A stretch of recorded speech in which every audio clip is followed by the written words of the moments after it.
हरे कृष्णा।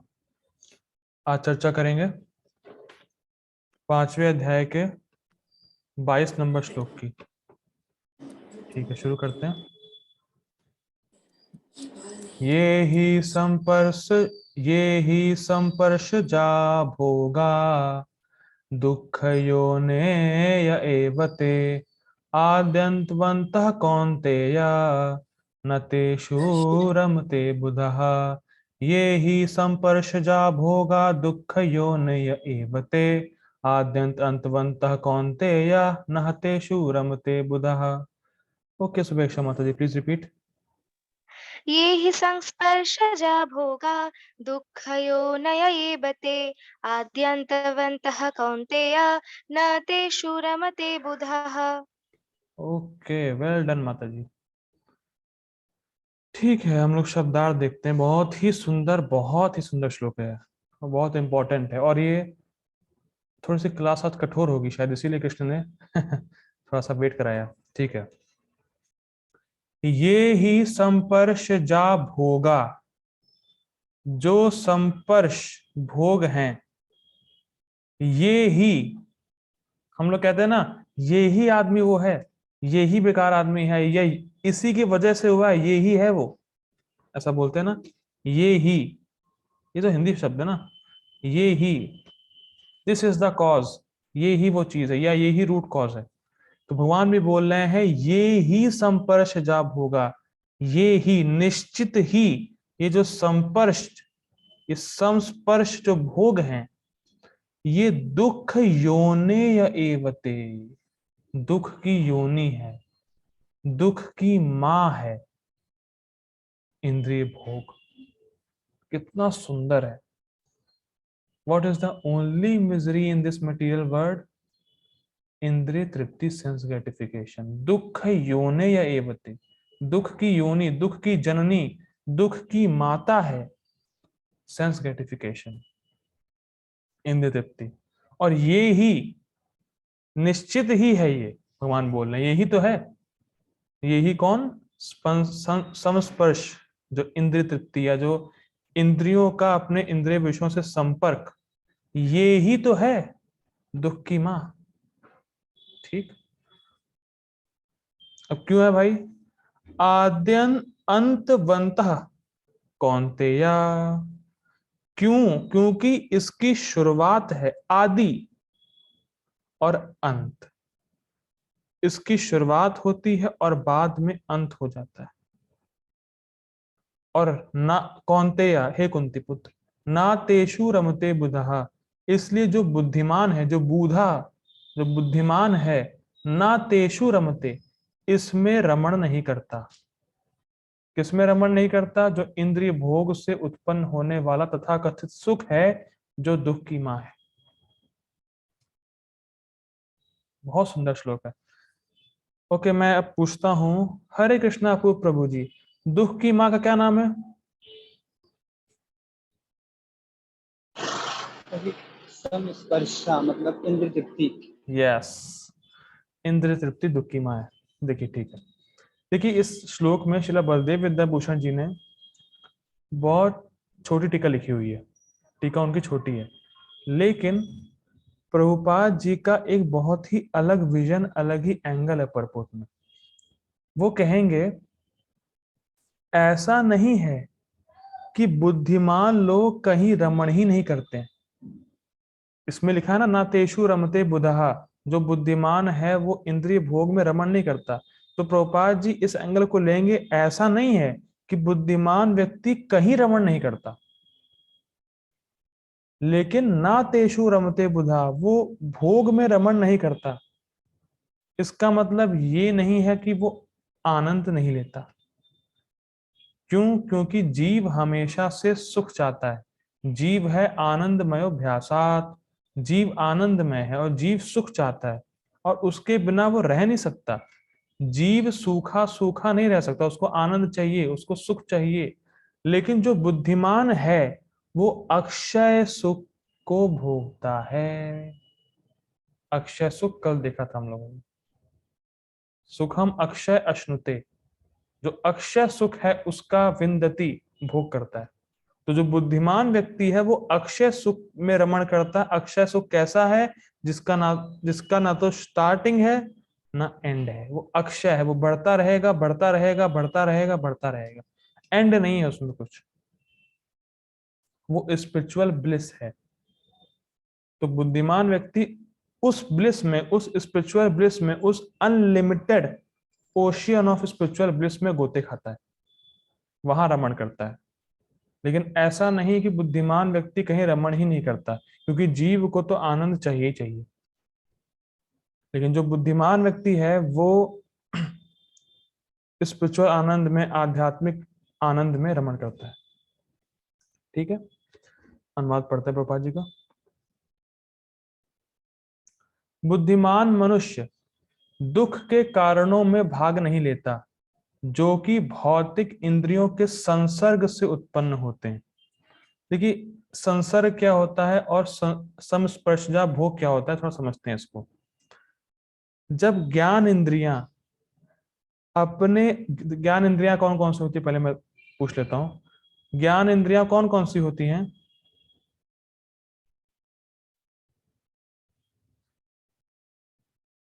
कोई बताएगा ज्ञान इंद्रियां कौन कौन सी होती हैं? प्रभु जी, आँख, कान, नाक, टंग और स्किन। यस, आंख, नाक, कान, जिह्वा और स्पर्श, या कहते हैं स्किन। ठीक, तो जब ये 5 ज्ञान इंद्रियां अपने अपने विषयों के संपर्क में आती, आंख को किसी ने, आंख से रूप का संपर्क हुआ, कान से ध्वनि का संपर्क हुआ, नाक से गंध का संपर्क हुआ, जीभ से रस का संपर्क हुआ, और त्वचा से संपर्क हो तो होता ही है। ठीक है, तो वो संपर्क जब होता है उससे कुछ तथाकथित सुख मिलता है। भाई, आपको, आपने जीभ से रसगुल्ला खाया तो रसगुल्ले का तथाकथित सुख का अनुभव होता है, जो मन की एक अनुकूल वृत्ति है, बल्कि सुख है नहीं वो। फिर रिपीट करना चाहूंगा, जो भी आप ज्ञान, जब भी ज्ञान इंद्रियां अपने विषयों के संपर्क में आती है तब कुछ अच्छा लगता है। ठीक, वो अच्छा लगना मन की अनुकूल वृत्ति है, मतलब वो मन को अच्छा लगता है, और मन बड़ा चंचल है। जब आपको भोग प्राप्त हुआ, जब ज्ञान इंद्रियां किसी अपने विषय के संपर्क में आई तो मन को अच्छा लगा, और कुछ समय बाद वही वस्तु मन को अच्छी नहीं लगती। क्या कभी आपको ऐसा हुआ है?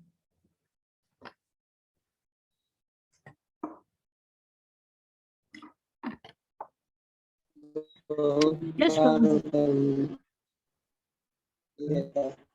जी, हुआ है? ओके, ठीक है, होता है, ठीक है। देखिए, होना चाहिए, जब दिखेगा चीजें तब क्लियर होगा। ठीक है, अब क्यों अच्छा नहीं लगता? क्योंकि वो अच्छे है ही नहीं। इसमें, इस संबंध में एक भक्त एग्जांपल देते हैं। जैसे मान लीजिए खीर में जहर मिला के दे दिया जाए आपको, तो आप खीर खा रहे हैं, अरे बड़े स्वादिष्ट खीर है, बड़ी मीठी मीठी खीर है, अच्छी लग रही है खीर, लेकिन उसमें जहर है, तो बाद में आपको जहर का अनुभव होगा, बाद में आपको वही खीर कड़वी लगेगी। जहर इन द सेंस, कहने का मतलब भाई आप कितना खा सकते हैं उसको, या मान लीजिए ज्यादा खा लिया तो बाद में आपको दुख देगा। ठीक, तो दुख भुगतना पड़ेगा। ठीक है, हे कुंती पुत्र, आगे बढ़ते हैं। हे कुंती पुत्र, ऐसे भोगों का आदि तथा अंत होता है, अतः चतुर व्यक्ति उनमें आनंद नहीं लेता। देखिए, इससे पहले कि हम लोग गीता भूषण टीका में जाएं, कुछ विचार कर लेते हैं, कुछ पॉइंट्स पकड़ लेते हैं, जिससे कि टीका और पurport समझने में हेल्प होगी। देखिए, चैतन्य चरण प्रभु जी का बड़ा सुंदर लेक्चर है इसी श्लोक पे, इसी वर्ष पे, 10-15 मिनट का है। वो बहुत सुंदर बात बोलते हैं, तो वो मैंने रखी है, यूट्यूब पे आपको मिल जाएगा लेक्चर, वो बस मैंने वही रखा है। तो देखिए वो क्या कहते हैं, वो कहते हैं कि देखो भाई, जो इंद्रिय भोग है, किसी व्यक्ति को अगर भोग की लालसा है तो दुख है कि नहीं है? भाई भोग की लालसा है, तो वो भोग जीव को जला रहा है कि मुझे ये प्राप्त हो जाए, मुझे ये प्राप्त हो जाए। जीव को सुख नहीं दे रहा है वो, क्योंकि अभी भी वो परेशान है कि मुझे वो कब प्राप्त होगा, कब प्राप्त होगा। तो भोग की लालसा कहीं ना कहीं जीव को जला रही है कि मुझे कब प्राप्त होगा, सुख तो नहीं दे रही है। ठीक। अब उन्होंने बड़ा अच्छा एग्जाम्पल दिया, बहुत अच्छा एनालाइज किया। कह रहे थे उन्होंने उन्होंने कहा, प्रभु जी ने कहा, भाई आप मान लीजिए कोई खाने की लाइन में लगे हुए हैं, कहीं खाना फ्री में बट रहा है या कहीं लंगर है, कुछ भी है, प्रसादम है, कहीं कुछ प्रसादम तो नहीं कहेंगे फिलहाल, वो तो ठीक है, वो तो उसमें नहीं आएगा। कहीं भी खाना बट रहा है, शादी मान लीजिए, शादी मान लीजिए, ठीक। आप लाइन में लगे हुए हैं खाना खाने के लिए, उन्होंने खाने एग्जाम्पल दिया। आप लाइन में है खाने की, और आपको रसगुल्ला खाने की इच्छा है, पहले से इच्छा है, ठीक। तो एक तो ये इच्छा ही जला रही है आपको, क्योंकि आप लोगों को खाते हुए देख रहे हैं रसगुल्ला और आपको प्राप्त नहीं है। तो पहला कंडीशन क्या है, आपको रसगुल्ला खाने की इच्छा और आप लोगों को देख रहे हैं रसगुल्ला खाते हुए, तो एक मन में वो आ रहा है, मुझे कब प्राप्त होगा, मुझे कब प्राप्त होगा। तो इच्छा जला रही है वो आपको।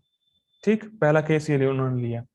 उसके बाद कहा कि भाई ये भी तो हो सकता है कि रसगुल्ला लिमिटेड हो और आपको मिले ही नहीं, तो फिर आप दुखी हो जाएंगे। ठीक। और तीसरा केस उन्होंने लिया बहुत जबरदस्त, जो कि अक्सर होता है। उन्होंने कहा भाई मान लीजिए रसगुल्ला अनलिमिटेड अमाउंट में हो और आप एक दो ही खा पाए, ज्यादा खाने का सामर्थ्य ही नहीं बचा, लेकिन और खाने की इच्छा है, तो ये दुख। बात समझ में? उन्होंने 3 एग्जाम्पल दिए, 3 केस लिए। उन्होंने कहा भाई देखो, एक तो आप लाइन में लगे हुए हो, आपको खाने की इच्छा है और आप लोगों को खाते हुए देख रहे हो, तो सोच रहे हो मुझे कब प्राप्त होगा, मुझे कब प्राप्त होगा। दूसरा, रसगुल्ला लिमिटेड अमाउंट में है और नहीं प्राप्त हुआ, अरे प्राप्त नहीं हुआ तो और आपको मतलब एकदम से जलन होगी, पाने की इच्छा होगी या दुख देगा आपको। तीसरा, अनलिमिटेड अमाउंट में है, जितना चाहे उतना खाओ, लेकिन आप 2-3 ही खा पाए, पेट भर गया आपका, तो फिर भी खाने की इच्छा है और आप नहीं खा पा रहे हैं, तो अपने असामर्थ्य पे आपको दुख होगा। और अक्सर ये होता है हमारे साथ कि भाई अरे यार, पेट तो भर गया लेकिन मन तृप्त नहीं हो रहा है। होता ही है भाई। तो इसका शुरुआत भी है, शुरुआत क्या है, मुझे पाना है, और खा लिए एंड भी है। आधे अंत मंत कौनते या, स्टार्ट क्या है, मैं बस प्राप्त कर लूं, प्राप्त कर लूं, खा लिए, कितना खा पाओगे, एंड। स्टार्टिंग में दुख, कब प्राप्त हो, कब प्राप्त हो, प्राप्त हो गया, खा नहीं पाए, दुख। आद अंतवंत कौनते या नाते शूरम ते बुधा, जो बुद्धिमान है उसमें नमन नहीं करता। बहुत सुंदर एग्जाम्पल है चैतन्य चरितमृ प्रभु जी का, बहुत अमेजिंग है। तो एक शुरुआत है और एंड भी है। तो इस प्रकार के सुख से, जो इंद्रिय भोग से उत्पन्न होते हैं, केवल आपको जलाता है, केवल जीवात्मा को जलाता है। और इससे हुआ कैसे, नुकसान क्या हो गया, साथ साथ भोग के संस्कार भी पड़ गए। 2 नुकसान हुए, एक तो आप कभी संतुष्ट नहीं हुए, ऊपर से भोग का संस्कार और पड़ गया, और व्यक्ति और दुखी होता है। तो इसीलिए जिन क्रियाओं से हमारा काम बढ़ता है या काम वासना बढ़ती है, वो हमें दुख देगा ही। दुख योनि या एवते, ये ही संपर्श जाब होगा।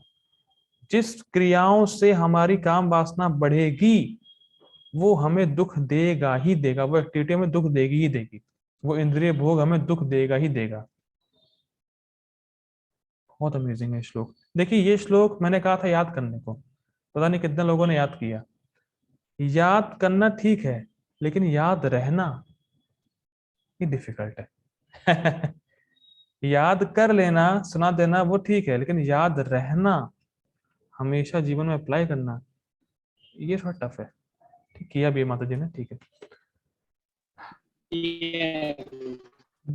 हरे कृष्णा, क्या कुछ कहना? किया याद किया। ठीक है, ओके, सुन लेंगे बाद में। हरे कृष्ण। ठीक है, पढ़ते हैं गीता भूषण टीका। बहुत सुंदर टीका है, छोटी है लेकिन बहुत इफेक्टिव है। यह श्लोक वर्णन करता है कि विषय भोग जो कर्म के अनुसार उपस्थित होते हैं उनके अनियतत्व को समझते हुए वह निश्चय पूर्वक उनमें आसक्त नहीं होता है। क्यों उनमें आसक्त नहीं होता? क्योंकि कर्मा अनुसार आपके सामने उपस्थित हो रहे हैं। देखिए, उपस्थित होने का मतलब बहुत सुंदर है। उपस्थित शब्द बहुत बढ़िया है। मान लीजिए कोई कंपनी का एम्प्लॉय है, मान लीजिए एक बॉस है, और वो सर्वेंट को बुलाए, ए मुकेश, आए, चला जाए। ए मुकेश ये लाना, फाइल ले आया। मुकेश चाय ले आना, सॉरी चाय तो एग्जाम्पल है, चाय लेना, चाय ले आया। मुकेश कॉफी ले आना, वो ले आया। जूस ले आना, वो ले आया। आ रहा है, जा रहा है, आ रहा है, जा रहा है। उसी प्रकार से बहुत सुंदर है, उपस्थित शब्द बहुत सुंदर है। जैसे व्यक्ति उपस्थित हो रहा है, उसी प्रकार से हमने कुछ कर्म किया तो अब हमारे फल के रूप में विषय भोग उपस्थित हो रहा है। और अगर उपस्थित हुआ है तो कुछ समय बाद वो वस्तु चली भी जाएगी। बहुत सुंदर, उपस्थित, आया है सामने, पहले नहीं था, आया है, और आया है तो जाएगा। बहुत सुंदर ये शब्द की व्याख्या है। उपस्थित होते हैं भाई, कर्म के अनुसार इंद्रिय भोग आ रहे हैं और जा रहे हैं। और ये बहुत बड़ा इल्यूजन होता है लोगों में कि जो वस्तु हमारे पास है ये हमेशा रहेगी और उसी रूप में रहेगी जैसा आज मुझको प्राप्त है। इस बात को कैच कर पा रहे हैं? सबसे बड़ा इल्यूजन ये है कि वस्तु जो हमारे पास है, जो इंद्रिय भोग की वस्तु हमारे पास है, ये हमेशा रहेगी और उसी रूप में रहेगी जैसा आज मुझको प्राप्त हुआ। भाई मान लीजिए फॉर एग्जाम्पल, अगर आप सोचें या हम सोचें कि हम लोग जवान हैं, हम सोचें कि भाई मैं अपनी जवानी को भोगूंगा, तो जवानी भी थोड़ी देर के लिए रहेगी। ये भी अपने कर्मानुसार आई है और चली जाएगी। बहुत सुंदर है, उपस्थित होते हैं भाई।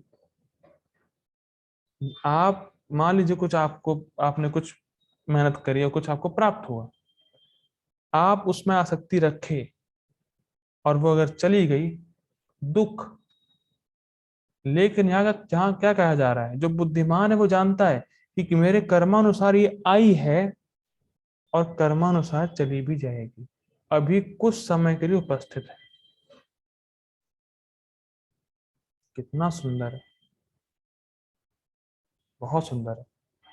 ठीक, अब जैसे मान लीजिए कभी कभी ऐसा होता है, भक्त लोगों का क्वेश्चन होता है कि भाई भक्ति कर रहे हैं तो भी बहुत कुछ प्राप्त हो रहा है, उसका क्या है भाई? तो देखिए, देखिए मैंने प्रैक्टिकल लेवल पे इसको मैं बताना चाहूंगा श्लोकों को, कि जो लिखा है वो तो ठीक है, हम अप्लाई करने का प्रयास करेंगे, लेकिन जो अभी हम लोग करते हैं प्रैक्टिकल लेवल पे, उस पर कैसे रिलेट करेंगे इसको। देखिए कभी कभी ऐसा होता है भाई, भक्तों को, जो कोई भक्ति करता है, प्रचार करता है, तो उसको सम्मान बहुत मिलता है। ठीक, अगर मान लीजिए कोई व्यक्ति भक्ति कर रहा है और आपको सम्मान देने लगा, तो सम्मान वो दे रहा है आपको, अच्छी बात है। हमें अपने आप को सम्माननीय नहीं समझना है, नहीं मानना चाहिए। मैं फिर रिपीट कर रहा हूँ भाई, आपने किसी को भक्ति में जोड़ा, किसी को अच्छे से ट्रीट कर रहे हैं, आगे बढ़ा रहे हैं, प्रचार कर रहे हैं, वो अच्छा भक्त बन रहा है, वो आपको सम्मान दे सकता है, देता है। आपको खुद को, स्वयं को सम्माननीय नहीं मानना चाहिए। अगर हम सोचने लगे कि मान लीजिए सम्मान मिलता रहा और हमारे मन में ये आए, अरे इसने सम्मान नहीं किया मेरा, बाकी लोग तो करते हैं, इसने क्यों नहीं दिया, और एक अगर भूख का निर्माण हो गया कि सब लोग मुझे सम्मान दें, ये बहुत बड़ी समस्या हो जाएगी, बहुत बड़ी दिक्कत हो जाएगी।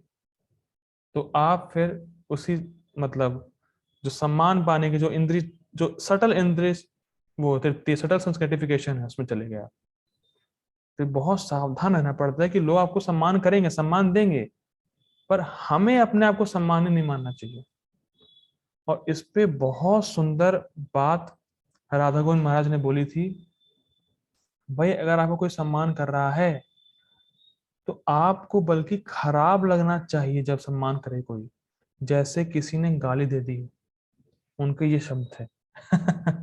जो भक्त हो और किसी को सम्मान कर रहा हो तो ठीक है, सम्मान कर रहा है वो ठीक है, लेकिन खुद में लगना चाहिए कि इतना खराब लगे कि किसी ने गाली दी है मुझे।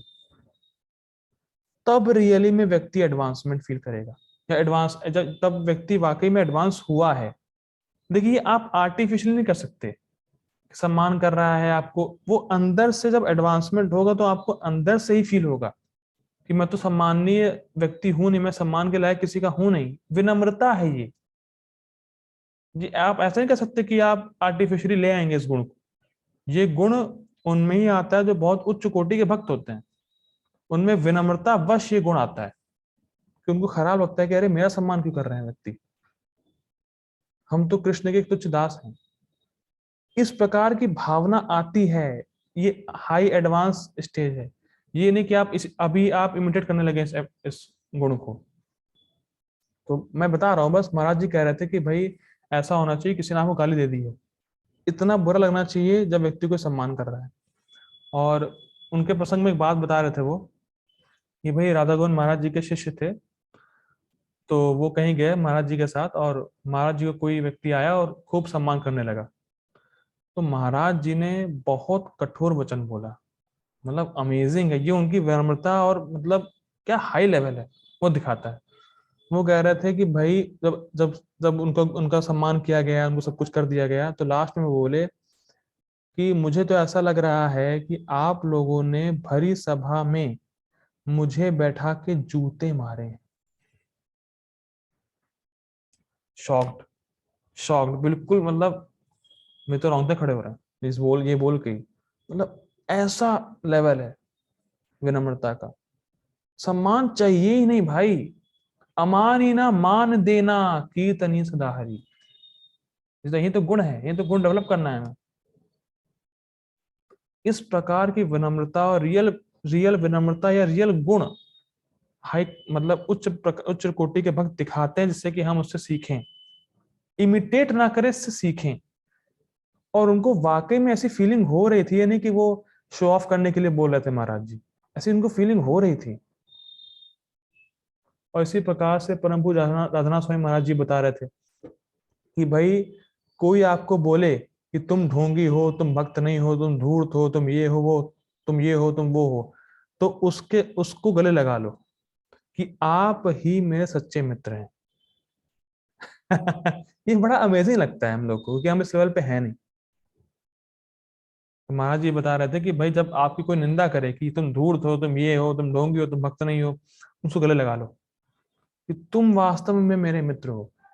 और ये तो प्रभुपाद जी के जो गुरु महाराज थे, भक्ति सिद्धांत सच्चिदानंद ठाकुर महाराज जी, वो भी कह रहे थे। तो उनके संबंध में ये बात है कि भाई उनकी निंदा करने वाला कोई मर गया था। तो उन्होंने कहा कि भाई आज मुझे लग रहा है कि मेरा सच्चा मित्र मर गया। उनकी निंदा करने वाला, कैन यू इमेजिन, आपकी कोई निंदा करे, अरे मर जाए। आप ये फील करेंगे। लेकिन वो इतने महान वैष्णव थे, प्रभुपाद जी के गुरु महाराज इतने महान वैष्णव, वो कह रहे थे कि जो मेरी निंदा करता है मेरा सच्चा मित्र है। और निंदा करने वाला कोई उनका खत्म हो गया था, मर गया था। तो उन्होंने कहा आज मेरा मित्र मर गया, उनको दुख हो रहा था।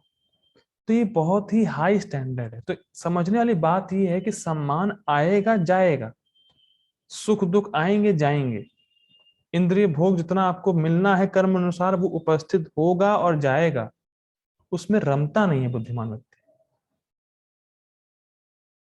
ये बात हो रही है। ना सम्मान पाने की आशा करता है कि मुझे लोग सम्मान दें, जबकि व्यक्ति जब मतलब भक्ति अच्छे से करेगा और अच्छे से भक्ति करके आगे उसका स्तर बढ़ेगा, तो उसको खुद ही फील होगा कि मेरा सम्मान क्यों कर रहे हैं लोग, मैं तो सम्माननीय व्यक्ति हूं ही नहीं भाई।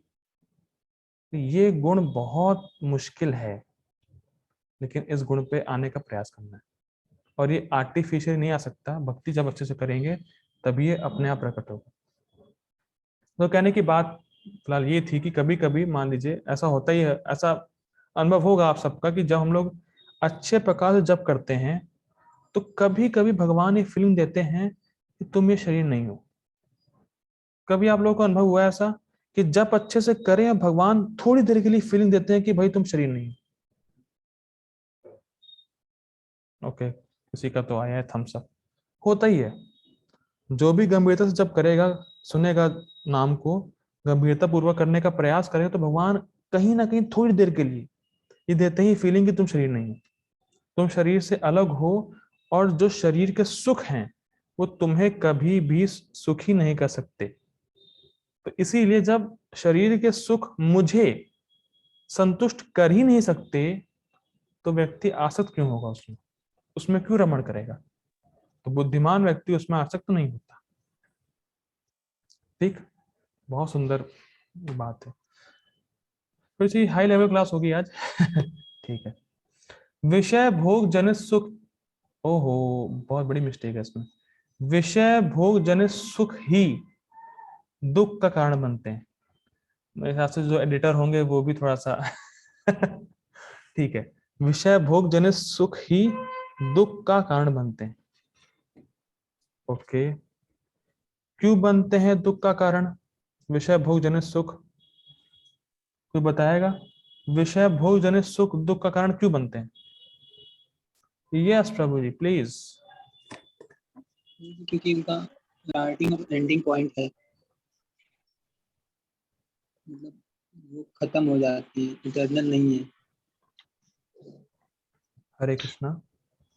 हरे कृष्णा।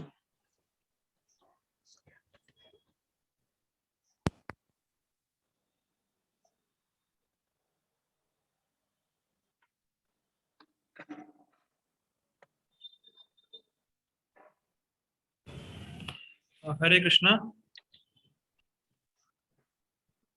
हरे हरे कृष्णा। मेरी आवाज आ रही है? आ रही है। जी, क्या कह रहे थे आप? ये कह रहे थे क्योंकि ऐसे ऐसे लोग का स्टार्टिंग और एंडिंग पॉइंट है, इंटरनल नहीं रहते हैं। ओके, कोई और कुछ कहना चाहेगा? प्रभु जी, उससे हमारी भोग वासना और बढ़ती, और जिस क्रियाओं से भोग वासना बढ़ती है वो जरूर दुख देता है। करेक्ट, हरी वो। यस माता जी, राइट आंसर।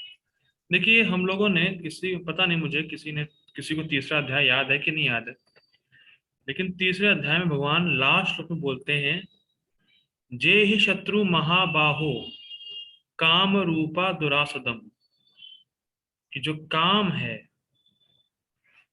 वो ऐसा शत्रु है, उसका साम दाम दंड भेद से, साम दाम भेद से नहीं उसको हरा सकते, उसको दंड देना पड़ेगा। किसी को ये याद है? घूम पाते हैं। जी। हरे कृष्णा बाबू जी, आपको याद है? हाँ प्रभु जी, याद है। ठीक है, हरे कृष्ण। तो टीका में पढ़ा था हम लोगों ने कि व्यक्ति का सबसे बड़ा शत्रु काम है। हरे कृष्ण सहाना माता जी, आप प्लीज अपने माइक को म्यूट कर लीजिए। ठीक है, थैंक यू। तो हम लोगों ने पढ़ा था कि भाई तीसरे अध्याय में कि जीवात्मा का सबसे बड़ा शत्रु काम है। भगवान बोलते हैं जे ही शत्रु, इसको मार डालो। न साम न दाम न भेद। साम मतलब होता है उसको संधि करना, शांत कराना। दाम मतलब कुछ दान देना, और भेद मतलब कुछ नीति लगाना। तो इन तीनों ही तरीकों से आप काम को नहीं जी सकते, इसीलिए इसको दंड दो, इसको मारो। भगवान कहते हैं इसको जे ही मतलब इसको, इस काम रूपी शत्रु को मार डालो। क्यों? क्योंकि ये महाशन है। महाशन मतलब महापेटु है।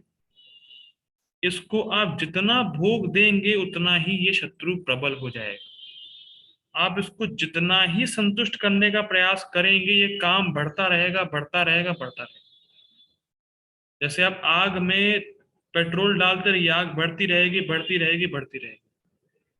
उसी प्रकार से इस काम को अगर आप संतुष्ट करने का प्रयास करते रहे, इसको खाना देते रहे, तो ये महापेटु है। महापेटु मतलब जितना आप देंगे उतना खा लेगा, जितना देंगे उतना ही खा लेगा। जितना ही आप भोग करेंगे उतना ही आपकी भोग करने की प्रवृत्ति और बढ़ेगी, और काम रूपी शत्रु प्रबल होगा। तो इसीलिए इसको जे ही इसको मार डालो। और एक और एग्जांपल ये भी, एक और एंगल ये भी है कि दुख का जो रूट कॉज है वो है अविद्या।